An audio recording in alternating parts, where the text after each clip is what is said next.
Hello and welcome back to my channel, Welsh Reviews. I'm Gareth and today I'm going to be doing my review for the new Nosferatu. So this is Robert Eggers' new movie. I love the work he's done before, and he is a hit and a miss kind of director for people. It is, you either love his work or you don't.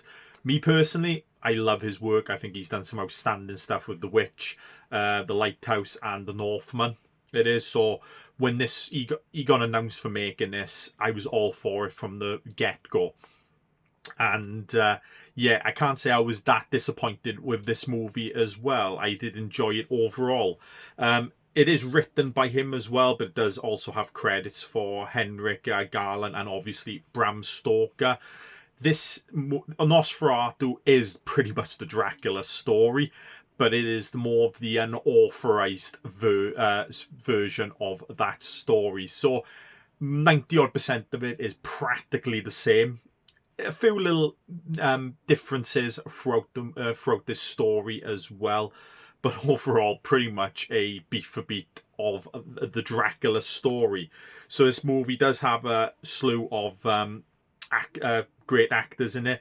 Lily Rose Depp, Johnny Depp's daughter, plays one of the main actors. Ellen Hatter, who is the vampire Count Orlok is infatuated with ever since she was a young child coming into adulthood. Nicholas Hoult is her husband, Thomas Hatter, who is instructed by his workplace to finish the finalizations of Count Orlok moving to Germany in the story. It is, and I think it's like England in most of the stories, but if I'm not mistaken. But yeah, to Germany in this one. But obviously he gets kind of possessed in the movie and has to escape Count Orlok's castle and that to get back to his love. Bill Skarsgård is Count Orlok in this, or Count Dracula and all that. It does say Transylvania on a map in this movie as well. Does an outstanding job as the Count in this. Aaron Taylor Johnson is Frederick Hardin, who is a friend of Thomas Hatter and helps the couple out during this movie as well. Willem Dafoe is Professor Albin Eberhard von Franz, so the Van Helsing of this story, who has kind of knowledge with the occult and stuff like that, and his old student of his, Ralph Ineson, who plays Dr. Willem Sievers, who is the doctor who is kind of in charge. Yeah, is the doctor of the hospital when the plague that Orlok brings over to Germany is instructed, tries to help out and stuff like that. So we do have a couple of others as well. Emma Corrin is Anna Hardin, who's Aaron Taylor-Joy's wife and best friend of Ellen Hatter, Lily Rose Depp. And you have Simon McBurney, who is Knock, who is Orlok's subordinate, if I butchered that word as well, who instructs Thomas Hatter to go over to Count Orlok's castle to finalise his movements to Germany, the city in Germany. It is. So pretty much synopsis. If you know the Dracula story, you kind of know this one, to be honest. It is a very haunting movie, this one. Personally, I think it is more the technical aspects of this movie outweigh probably the acting and probably the story of this movie. Even though the story's pretty good and all that, I probably do prefer Bram Stoker's Dracula's version of this, the 90s movie by Francis Ford Coppola starring Keanu Reeves, etc. I probably do just prefer that. But I gotta admit, the visuals in this movie are absolutely stunning. So it does remind me of movies like from Tim Burton as Sweeney Todd, the Demon Barber of Bakersfield, Edward Scissorhands, and Sleepy Hollow, the way the visuals are in this movie. I love how like you said, in the light, daylight and that, it is not bright, but you can see the colouring and all that, very good. But I love the nighttime scenes in this, where it does feel like a black and white movie, which I think he probably was going towards Robert Eggers, to be honest, because yeah, the nighttime scenes in this are absolutely beautiful. The visuals of this as well, especially when Nicholas Holt's character is making his way to Count Orlok's castle, some beautiful visuals in that as well. The sound design of this movie as well is absolutely outstanding. There's a few scenes where Orlok is drinking blood from Nicholas Holt's character, and you can hear his gulps going down and that. But yeah, sound effects in this, the sound design in this is amazing as well. And what I was really surprised with is how good the camera work is. Some lovely sweeping shots in this movie as well. But I think it's a 10 out of 10 for the technical aspects of this movie.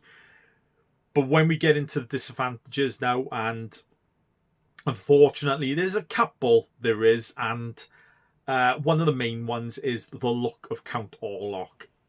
New kind of design for him compared to the older 1922 and the 1979 version of him and that.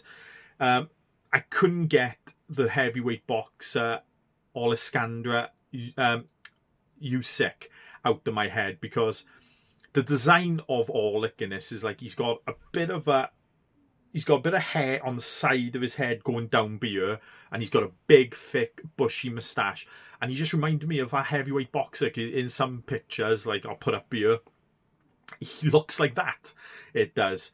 But yeah, the big bushy moustache kind of took me out of it a bit. But that doesn't go away from Bill Skarsgård's performance, which is absolutely brilliant as Orlok. It is especially when he has his confrontation with Lily Depp's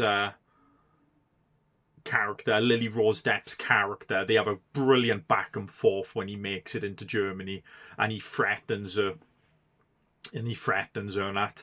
He's brilliant in that. It is. Overall, the acting is brilliant all the way around. Nicholas Holt's brilliant. There's Thomas Hatter, Willem Dafoe, Emma. They all do a brilliant job. A little bit of hammy in some parts. It is. You feel, I had a little bit of a giggle in some areas, especially with Lily Rose Depp doing some when she's kind of in a trance and stuff like that. You can't help but laugh a little bit. It is, and but it is a little bit hammy and things. But I think that's got to do with the time, the period that it's in, and the language and how they speak. And even though you're in Germany, it's supposed to be Germany. Most of these are all English actors. Most of them are, and they do speak in an English accent and stuff like that. So a bit of a letdown for that. But not so many negatives for this movie. Like I said, pretty much a little bit about the hammy acting, and I don't think it's as big of an ending as the Bram Stoker's Dracula one is for that. I think it's a bit of not a letdown of an ending, but it's not a big grand thing for the movie. It ain't. But overall, I really did enjoy this movie, and it's a brilliant start to year 2025 for movies. It is, and it's definitely probably going to be in my top 10 horrors of the year as well. It is, but like I said, pretty much the ins and outs of this movie is pretty much the technical aspects of this movie are outstanding. Kind of the story and the acting and stuff like that is what lets it down the most in this movie. But as I said in the beginning, you're either gonna love it or hate it. I think if you're not a fan of Robert Eggers' work, I can't see you enjoying this movie. If you are a fan of his work, I can see you loving this movie. And overall, I really did like it. I thought it was a really good movie, and I look forward to what Robert Eggers brings out now in the future. It is. So overall, I would probably give this movie a solid 7.5 out of 10. I will. It is. I think that's a good score for this movie. It is. And yeah, great start to the movie, and can't wait to see what else is in store for us. Thank you for watching the video. give it a thumbs up if you liked it. Leave a comment down below. Tell me what you think of this movie. It is, and or if you've seen the not prequels, the earlier movies as well of this. Tell me what you thought of them as well.